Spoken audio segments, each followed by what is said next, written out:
So I just came across this story in a Discord server that I am in, and this is another Straggtale. And I'm gonna be honest, this person looks like Cleo and set it off. Yes, before any of you ask, this is indeed a woman, and it looked like she got a little bit of fuzz growing above her upper lip. That's one of the first things that I noticed. But anyway, in this edition of the Straggtale, this woman's name is Katara Channell. First off, don't trust the person that has two first names. Katara Channell. She's a 27-year-old individual who became furious because her ex-boyfriend, keyword there is ex-boyfriend, came into some money, or at least that's what she heard. And when she confronted him and asked him, to, I guess, give her some money, because apparently she's too much of a bum to get her own, he refused, and rightfully so, said no. She became so mad about it that basically what happened was she was at some Fleabag motel, apparently, and she called him over, and he came over there and he met her. That's when she asked him about the money. He said no, and then he took a shower. I don't know if he was in the same room as her when he did take the shower or not, but I would not have stayed and took a shower with a chick that is my ex and call me over there asking for some money. But anyway, she pulled basically a Psycho. When I say a Psycho, this is what I mean.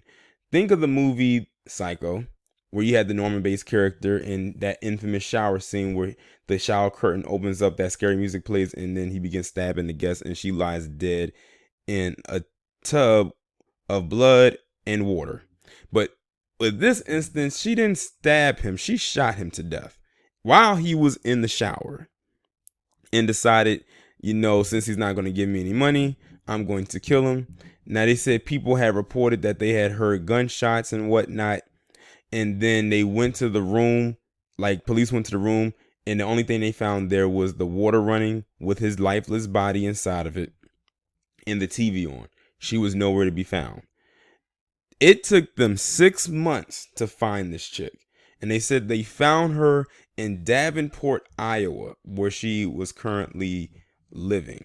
And this happened back in March of this year. They said that they did an investigation on the on again, off again girlfriend, and his name was Kevin Tucker, and I believe he was 34. No, he was 38. And they said Channell allegedly told a witness the day before the killing that she planned to lure Tucker to the Washington Heights motel and have someone kill him. So they could easily get her on first degree murder, like full stop. She just basically planned to kill him or have him killed, but she pretty much did the killing herself. Is that she was seen on video surveillance at the motel entering the room with Tucker about 45 minutes before the gunshots and leaving the room after the shots were reported.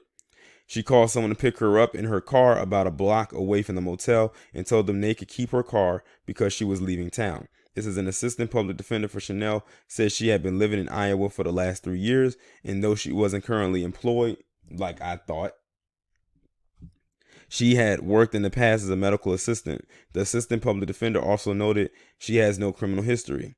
They said Judge Arthur Wesley Willis denied her bail, and rightfully so, and set her next court appearance for October 28th. They need to throw the entire judicial system at this bitch and then bury her under it. Because she wanted to be a bum. Remember what I told y'all? This is the new culture. This is the new BBC. The bum bitch culture. Remember I did a video talking about that. And based on that tweet that chick put up there who had the suspended Twitter account talking about we need to find a way to lie about these black men and get them hemmed up so we can get some money like these white women do with white men. Look what this bitch did. She didn't do that, but she killed her ex-boyfriend. Mind you, they were not together, because she heard he had came into money and she wanted some money from him and he refused it, and rightfully so. He's not obligated to give this chick any money, or he wasn't obligated to give her any money. They were not any longer together. They didn't have any children. Thank God. But in her mind, she felt that she was entitled. Again, she felt she was entitled to get money from him because they had a relationship. That's not how this game works. That's not how any of this works. If y'all were together, fine, but you weren't. So he didn't have to give her anything, not a thing. But the one mistake that he made was actually going over there to this undisclosed location to meet her. And the thing is, she already had it planned out that she was going to kill him or have him killed, whether it was by someone else or her. It was all planned to lure him there. So whether he gave her the money or not, she was going to kill him anyway, from what I'm gathering. Because it says she told somebody that she was going to have him killed. So that means that whether he decided to give her the funds or not, whether he gave her the money or not, he was going to end up dead. He was not going to make it out of that motel alive. That's why I said the mistake he made was actually going there. That was the one mistake he made. I said, I would have been like, no, we can talk about this over the phone or we can text. I'm not going to meet you anywhere, especially not this time of night. Because they said it was around 2:15 a.m. There's only certain things that happen during them times. And I don't have to go into detail. Y'all know exactly what I'm talking about.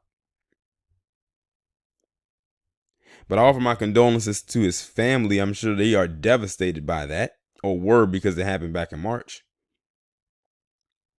And you can look at it and tell this chick is just completely unstable. But this concludes this edition of the Straggtale. Y'all let me know what y'all think about this down in the comments, and I will talk to you in the next one.